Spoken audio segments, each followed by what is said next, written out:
Voy a tratar de ordenar un poco esto porque no sé si voy a responder a todos los aspectos que se han planteado.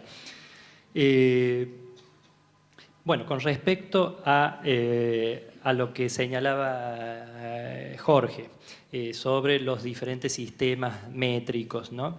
Bueno, yo creo que el traductor obviamente tiene que manejarse con lo que en el propio sistema compositivo funciona. Es decir, no puede pretender, se ha intentado, pero creo que generalmente de manera fallida, representar en castellano el hexámetro exactamente, o un metro inglés, un tetrámetro, lograr exactamente que suene como en inglés. Es imposible, es decir, tiene que tratar, creo yo, de que en la propia lengua tenga una sonoridad que tenga una equivalencia con la resonancia que se encuentra en el original. Es decir, que si en el poema uno advierte, por ejemplo, el ritmo, ¿no? Como veíamos en el poema de Yeats, un ritmo martilleante, en lo posible hay que tratar de dar ese ritmo al poema.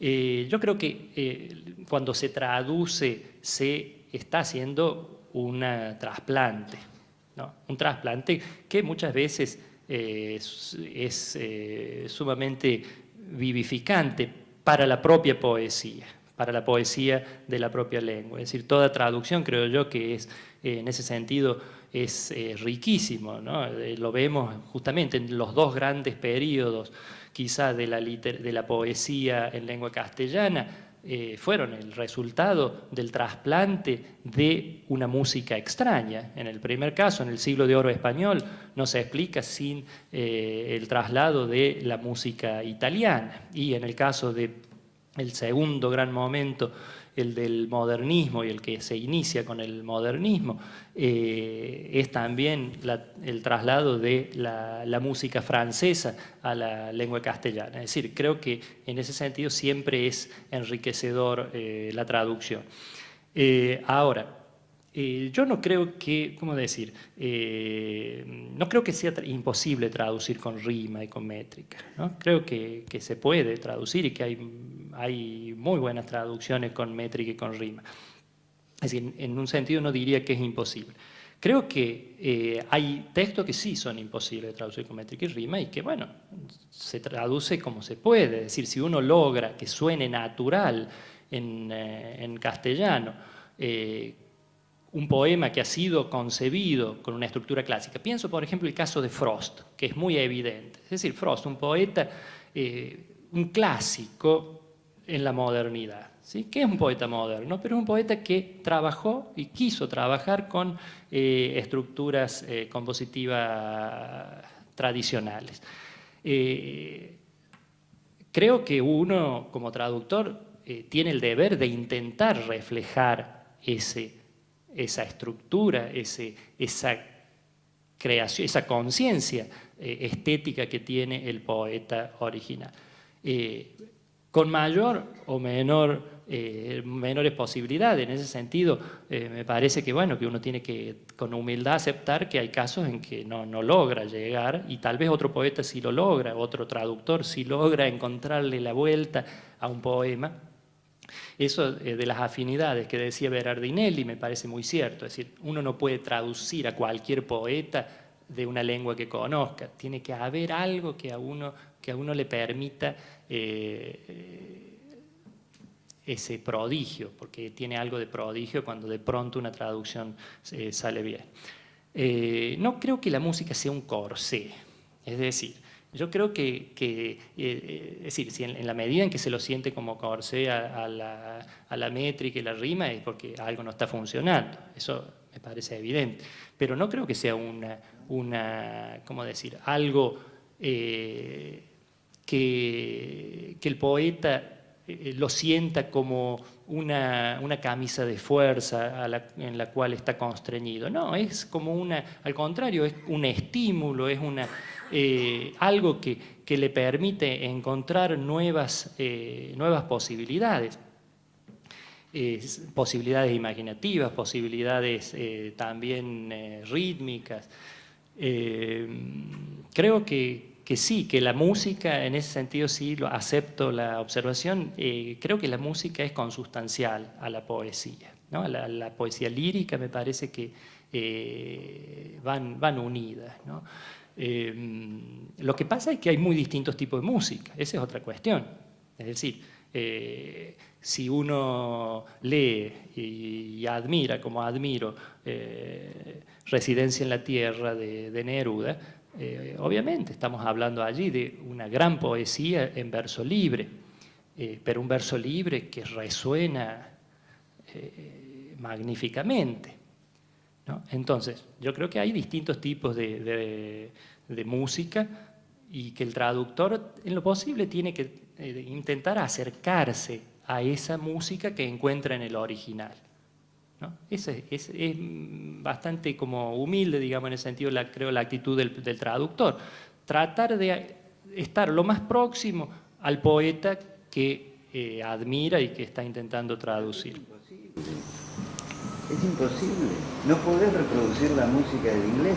El poema de Gia que acabas de mencionar, es imposible repetir ese ritmo machacón como lo llamaste en castellano. No sí. Puedes encontrar ni siquiera una cosa parecida.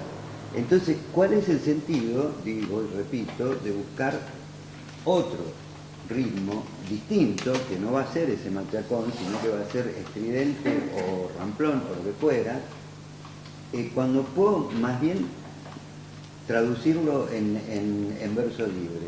Es decir, creo que hay, por otra parte, si vamos a la cuestión general y filosófica acerca de la música, yo creo que la música es un arte y la poesía es otro. No, sí, estamos hablando de música verbal, no de... Pero no, yo no me debo a la música verbal como poeta. Realmente no creo que, más bien creo que eso es una herencia de cuando la poesía jugaba a ser una parte de la música, en tanto era la voz. En ese caso, ¿qué función cumple ya, yendo al fondo del asunto, el propio corte de los... Ninguna. ¿Cuál sería el sentido del propio corte de los versos? ¿Ninguno? Bueno, está bien. Entonces ya es como que estamos colocados fuera de lo que alguna vez se llama de la etimología de verso, que es prosa, que es prosequor, sigo para adelante, ¿no? Verso, que es me vuelvo para atrás, como el arado así. Pero desde el punto de vista musical no tiene un sentido estricto el verso, el corte del verso. Eso es así desde hace casi 100 años, Daniel. ¿Cuánto hace que estamos usando verso libre? Pero el verso libre no quiere decir que haya desaparecido el verso. El verso libre significa el desafío... Pero me siento un poco injusto que yo tengo el micrófono y vos no lo tenés. Eso no va. Le pasamos... Bueno, ¿puedo decir algo? Yo creo que está bien. Que está Perdón, con ustedes Pimpinela. No, que está yendo al fondo de la cuestión. O sea, ¿tiene o no tiene sentido la presencia de un texto que en lugar de seguir todo derecho va cortado? Yo creo que tiene un sentido propiamente musical, de música verbal. Ese es un tema. Después, claro, pero es el principal. Después aparece el otro. Bueno, ¿por qué tratar de recrear con alguna clase de ritmo la poesía que tiene un orden rítmico? Bueno, contesta a la pregunta, ¿considero yo que esto tiene algún valor o que no lo tiene?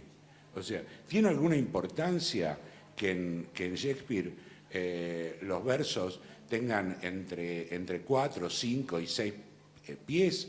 Vale decir el equivalente. Y está bien, es un equivalente. ¿Qué equivalente puedo encontrar yo del verso blanco shakespeariano? ¿Pero a costa de qué? ¿Cómo? ¿A costa de qué podrías encontrar un equivalente? Hay que ver después el costo. Yo lo veo primero como un desafío. Este es el tema también. ¿Es un corsé? ¿Es una camisa de fuerza o es un desafío? El problema también está en el fondo de la idea de verso libre. ¿Libre de qué?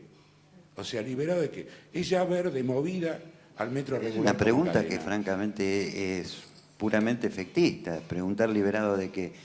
Liberado de la métrica y las rimas regulares, liberado de eso. Ok, pero eso también puede ser visto como un desafío, no como una camisa de fuerza. Como un desafío.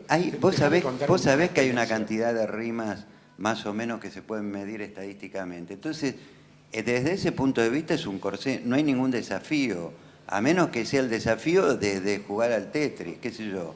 Si es un desafío de ingenio y de ver cuántas rimas puedo encontrar en cada soneto, más o menos originales, Pero la verdad está bien, que yo creo que la poesía es algo más que eso. Está bien, pero la cosa va al fondo. Vos no la considerás ni siquiera importante en el arranque, en el original. Entonces, mal te va a parecer interesante reproducir eso después. Está bien, es otra postura. Sin embargo, personalmente yo trato de reproducir eso después. ¿Por qué? Lo que pasa es que pongo por delante el sentido y encuentro cuál es la música que puedo encontrar o el atisbo de ritmo que puedo encontrar en castellano. Okay. Ahora, esto no es música estrictamente. Quiero decir, esto no es rima ni es métrica regular. A esto me refiero cuando yo hablo de camisa de fuerza. Está bien, pero O estás hablando de ahí chaleco, no sé cómo dije. Estás hablando ahí de tu propio... Camisa de fuerza en el... De tu propio poema. Déjame contar un minuto una cosa. Yo estaba traduciendo Horacio. Tenía mi primera idea fue traducirlo en prosa, directamente.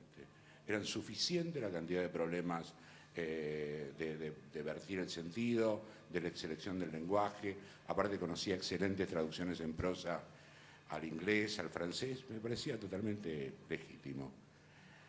Estaba con eso y hablando con un amigo me dijo, un poco más y vos podés armar una buena traducción en verso.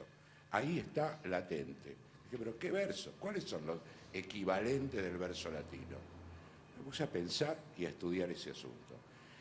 Claro que no podía, ya desmovida el sistema métrico latino es completamente otro. Pero a mí me pareció un desafío interesante. A medida que lo empecé a leer me pareció realmente desafiante y que realmente había algo que latía en cierta alternancia. Por ejemplo, Horacio se preciaba mucho de tener una gran variedad métrica, le daba mucha importancia, decía que quería ser recordado como aquel que había vertido la poesía griega en metro latino. Le daba más importancia a su carácter de versificador, que hoy despreciamos un poquito, que al contenido. Los temas, además, no eran totalmente originales. Entonces digo, bueno, a ver, ¿qué es esto lo cual Horacio le da importancia? Yo terminé apreciándolo como algo interesante y tratando de encontrar los metros que de alguna manera entendía yo que podían mimar los metros latinos. Para mí eso no fue ni un ejercicio de ingenio, ni una tontería, ni una camisa de fuerza. A mí me abrió un mundo en la apreciación de lo que es la poesía de Horacio. Es mi experiencia. Quisiera hacer un pequeño aporte. Por un lado, me quedó sonando una palabra que aparece en la defensa que hace Girri de sus traducciones que vos leíste, Pablo, acerca de la honestidad, y que justamente ahí está el punto del traductor, es una cuestión casi ética, es decir, la honestidad en el sentido de tratar de darle a su lector la imagen más aproximada que él pueda, dentro de sus propias posibilidades, del texto que está traduciendo.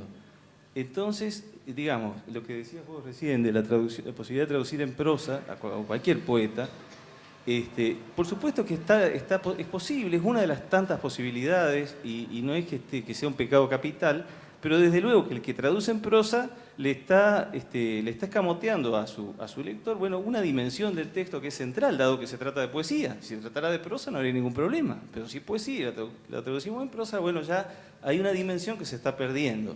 Si resolvemos traducirla en verso, bueno, el concepto de verso que tenemos que tener, o que tengamos nosotros, dependerá también el estilo o lo que logremos. Yo pienso, la verdad es que no conozco tu traducción de Horacio, lo lamento, es una deuda que tengo, pero conozco, por ejemplo, la que hizo Fernández Galeano para Editorial Cátedra. Él se basó en un criterio de estricta medida silábica. Es decir, si el verso de Horacio tenía 6 sílabas, él traducía un verso de 6 sílabas. Pero lo que logró es algo bastante feo, es decir, me metió, eso sí que es un corsé, porque ahí lo que trataba de hacer era meter a la fuerza dentro de un esquema previamente diseñado las palabras que pudiera meter, dejando afuera muchas palabras, mucho contenido, muchos recursos de otra índole, y eso sí me parece, ahí sí sería el ejemplo malo de la camisa de fuerza. Ahora, si vos lográs Reproducir, no, pero por lo menos dar una imagen. Vos hablaste hoy de transcripción en sentido musical y me parece que sería una imagen perfecta.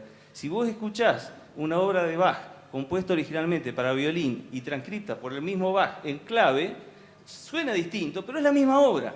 Inmediatamente sabés, sentís en el oído que es la misma obra. Ahora por el sentido, no por el sonido. ¿Cómo? Y bueno, no el sonido del instrumento, pero sí es la misma melodía. Bueno, la música, por supuesto, no se puede comparar estrictamente. Estamos hablando metafóricamente, ¿no? Pero me parece que la imagen de la transcripción musical sería como el ideal. Lograr que el poema traducido sea generalmente una imagen, una metáfora, vos dijiste una metáfora sonora, entonces bueno, una metáfora acústica del original. Eso sería el ideal. Por supuesto que es difícil y es un gran desafío, ¿no? Eso, ni duda. Pero también no es más honesto, lo que quería para cerrar, que no es más honesto traducir en prosa, porque ahí podemos meter todas las palabras e incluso muchas veces explicarlas, o en verso libre, que muchas veces es lo mismo, en la práctica es lo mismo muchas veces, termina siendo lo mismo, ¿no es cierto? Bueno, no siempre, pero se corre ese riesgo. Se corre también ese riesgo de que el verso libre termine siendo prosa disimulada. Una cuestión, dos cuestiones breves acá. Quizás el problema acá surja fundamentalmente por un malentendido de terminología. Cuando digo malentendido de terminología quiero decir hay metros y hay formas fijas que son relativamente adaptables de una lengua a la otra justamente porque tienen historia. Un soneto inglés no es lo mismo que un soneto italiano, no es lo mismo que un soneto francés, no es lo mismo que un soneto castellano. A todos los llamamos sonetos, pero todos están presentando variantes particulares, ya sea en términos métricos, ya sea en términos de cantidades, etcétera, etcétera. ¿Qué pasaría si en lugar de estar pensando que la traducción de verso que responde a una forma fija, en lugar de pensarla que debe responder 100% a la forma fija, la pensamos en términos de encontrar un equivalente rítmico? Y cuando digo un equivalente rítmico, estoy diciendo, bueno, en una de esas, cargarse la rima es parte del asunto. De la misma manera que a veces la rima tiene un sentido en sí mismo y no te la podés cargar. Él dijo en algún momento que cada poema, que no se puede generalizar y que cada poema es un caso particular. Pero creo que tampoco se puede generalizar sobre este tipo de criterios. Hay momentos en los cuales justamente ese equivalente rítmico es lo que nos permite acercarnos mínimamente a la idea de poema y que el respeto por la forma fija o el supuesto hallazgo de una forma fija análoga estaría de alguna manera planteándonos el problema que nos decía Aulicino, o sea, el chaleco donde la cosa no funcionaba. Y un último tema antes de seguir con la cuestión. De la misma manera que hay individuos que tienen una estructura de personalidad determinada que les hace hacer ciertas cosas, hay traductores que tienen una estructura de personalidad determinada que les permite hacer ciertas otras.